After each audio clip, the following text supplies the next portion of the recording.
Well, hey there team, welcome back to the channel and welcome to my review in progress, I suppose we'll call it, of Avatar Frontiers of Pandora. So I've been playing this in pre-release a little bit, but given the nature of embargoes and I got the key a little bit late, I'm not going to be able to get a full review out by the deadline. And on top of that, I'm not really interested in rushing myself. I've seen too many bloody reviews where they'll grind a 50-hour game in an unreasonable amount of time and then they'll complain that it burnt them out.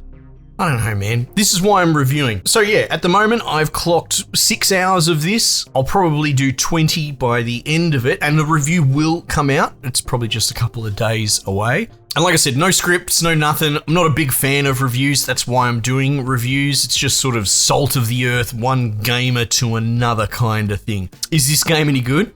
Brother, this game is brilliant, and I think I want to get my voice out there because I don't talk to other reviewers or anything like that, so I don't really know what the temperature is around this, but it is another Ubisoft game. I've already seen people throwing around the "it's just blue Far Cry," which is kind of true, to be honest, but it is the best Far Cry in a very, very long time. This game is really, really good, and I want to throw my hat into the ring and just risk it all in the face of potentially a bunch of people just shitting on it, because that's the cool thing to do. So this will probably be a bit of a quicker video, but again, just to let you know where I'm at with it and if it's worth your time. I don't really want to wait a couple of days before I put that out there.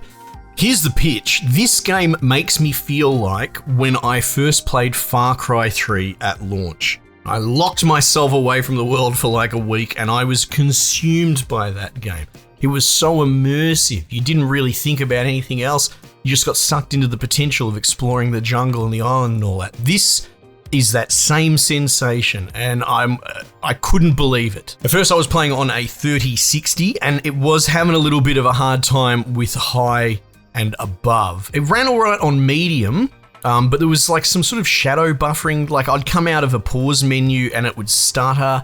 I don't know what was going on, but I thought, bugger it, about time, early Christmas for Scarlet. I bit the bullet and I bought a 470 Ti. And I gotta tell you, boys, this is the most beautiful game that I've ever played. The world design, the environment design, these jungles, it's so good. Apparently Massive is the guys handling this, who are known more for the Division games, which I also love and which are also brilliant at environmental world building. Very different setting and that third person sort of view. However, they've clearly brought their craft across here and they've really mastered it. A couple of just broad points. Again, this is a review in progress. It does have a lot of the Far Cry trappings. So like, you know, go and collect things, take out outposts. However, it's way dialed back. It's not nearly as egregious as it has kind of become. And they seem to have taken to heart all the memes and pylons about the UI design complaints, which I think were valid, to be honest, about like AAA industry versus, say, Elden Ring. If you missed it, the idea is that Elden Ring has almost no UI and it has really good environmental directional design. You look into the distance and you see these shafts of light coming down and they kind of just tell you where to go, and you do. So you don't need to be spoon-fed with bloody 10,000 map markers. This game has swung really hard in the other direction, but it stuck the landing as well. So it's no gentle steps or anything like that. You pretty much don't place markers down, and even if you do, they're not that helpful. Quest markers will lead you to a rough area, and even then, the only way to see where that marker is through the very limited X-ray vision, it's just like a tiny little center of view. Kind of reminds me from Prey of the monoscope thing in that. So it is useful, but it's like looking through a pinhole. Again, another great change, because I hate X-ray vision in these sort of games. So they've taken all this over-engineered, right? All this years of UI bloody theory and design of how to fucking best manufacture enjoyment and bloody dopamine and administer it to just like a bunch of lab rats. And they've thrown all that out the window, and this game actually doesn't hold your hand and is very, very much in the keep you out of maps, keep you out of overlays, keep in the jungle and exploring and following it environmentally. Your map marker, you only see if you pull up the X-ray thing, and it's only very brief.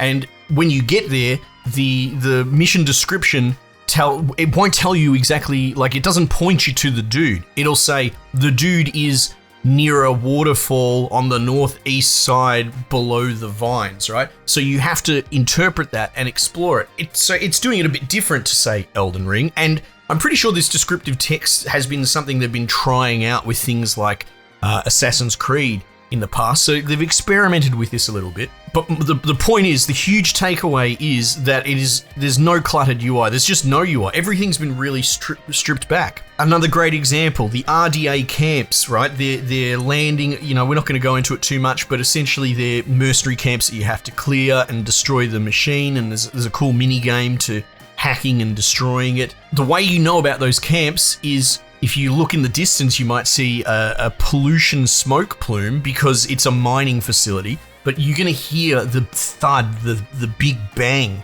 as they drill into the surface, and you follow that. You echolocate, right? It's GPS with your ears. I know that sounds dumb, but I'm sick of shit just clogging up the screen. Or, even things like, we all love GTA and all that, but, the amount of times, if you really think about it, a lot of these games you spend 95% of your time looking at the bottom left corner of your screen as opposed to the actual screen in front of you. So this game has done this brilliantly, and I really hope it trailblazes that this is how AAA games in the future do the same thing, do the same sort of navigating the world, because this is such a 180 flip from where we were at last time, Far Cry release, last AAA release, and it's a bit of whiplash, but it's in the best possible way. I loved every second of it. A couple of other things just really briefly. There is like a crafting and food crafting economy. I love crafting food and food porn in games. I think there should be more of that, just looking at dishes that someone spent hours making. I like it, right? Essentially, you just eat a piece of food and it recharges your stamina bar. As long as you got your stamina bar full, it recharges your health. It's a pretty basic mechanic, but it works really well and it's kind of addicting. You go around and you forage for different plants and stalks and you put that into your armor and you combine them to cook, and it always stays in first person. It never pulls out of that like Far Cry 6 was doing. Like, we don't want those crappy third person, well, it's not even third person, but pulled back frigging stage plane nonsense. No, it's a cardinal sin. You don't break first person. And this game is pretty much always in first person. The combat's really satisfying and fun. Like, the fact that you're this bloody 10-foot tall thing and you can just punch little people around. Like, it's funny being from the perspective of the Na'vi. You can use human guns and there's no ADS, and I love it because I think ADS in every single game is yawn. It's such an eye roll. There's a time and a place for it, for very precision shooters, for precision shooting mechanics. That is not this. This is run and gun and crouch sliding and Far Cry gameplay. I don't want ADS in this game. So that's really cool. There's a hunting mechanic in this that borrows from things like Way of the Hunter. If you shoot them with human weapons, then they just bleed out agonizingly and you feel kind of bad for them, but you can't harvest any of their materials because they're ruined. You have to hit them in the right weak spot. You have to hit them with the right weapons. So if you go hunting the big giant frigging elephant rhino things, you need a heavy bow. And you want the clean kill for merciful kills and all this sort of stuff. So it has that whole eco avatar thing. Harvesting food and sticks and moss and all that is really cool. Example, I was trying to harvest some moss and I wanted it in pristine conditions, so I needed the right conditions. So I had to wait until it was raining, and then I had to go down into a specific biome. Well, not even a specific biome, but I had to go down to a riverway and check rocks. And this is all written in your hunter's log. So if you look up the moss, it will tell you this is where you go. You go to rivers. You need flowing water, rocks by the river, best if it's raining. And then you go into the mini game of pulling it out. And if you mess that up, you don't get the pristine one. And then that in turn goes into your food and your crafting, and it dictates the sort of random stat allocation and how high that is. And then that in turn makes your character level higher as well. So you're incentivized to forage properly and pay attention to the weather and the time of day and try and do the mini games properly. It's really good. God help me. It is a gathering game loop that is complementary to the core game, which I don't know if I've ever really seen that. It's always just a tacked on crafting thing. It's not all roses though, right? The Na'vi guys out in the camps and all that, they're really fun and really cool, and I like all the acting, and it's great. I'm happiest when I'm out there 90% of the time with the other Na'vi. but the human resistance is the most woke ESG writer self-insert bullshit I've ever seen. Now I put this at the end because I'm not really interested in peddling in negativity, but I will call crap out.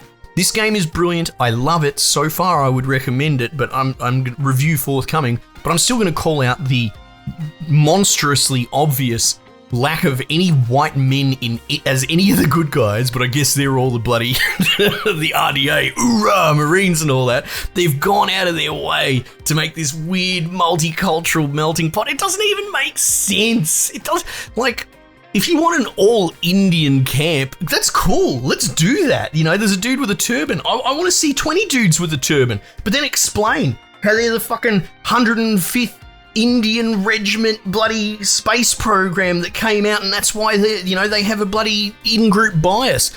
Like, I'm not against stepping away from being white. What I'm against is this forced bullshit. But anyway, you know what I'm talking about. Even their friggin' base looks like a Silicon Valley game dev studio, right? There's throw pillows out in the center and dudes playing guitars and talking about their fucking feelings, barking out loud. Like, it is actually so on the nose, but also so contained to literally one fast travel point that it borders on self-aware humor. Like, I almost feel like it is straight-faced mockery of these loser-type people that self-insert themselves into these games. So yeah, bit of spice there on the end. Is that enough to stop me playing this game? Absolutely not. It's enough to stop me going back and hanging out with the humans. Bugger them. I'm going full native. I'm just rolling with the boys and hunting bloody things and praying to them and singing. There's a lot of singing.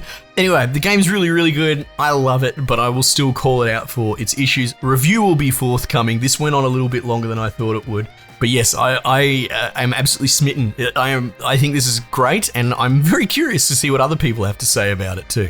Anyway, team, might just leave it there for the time being, and I'll catch you guys on the next one.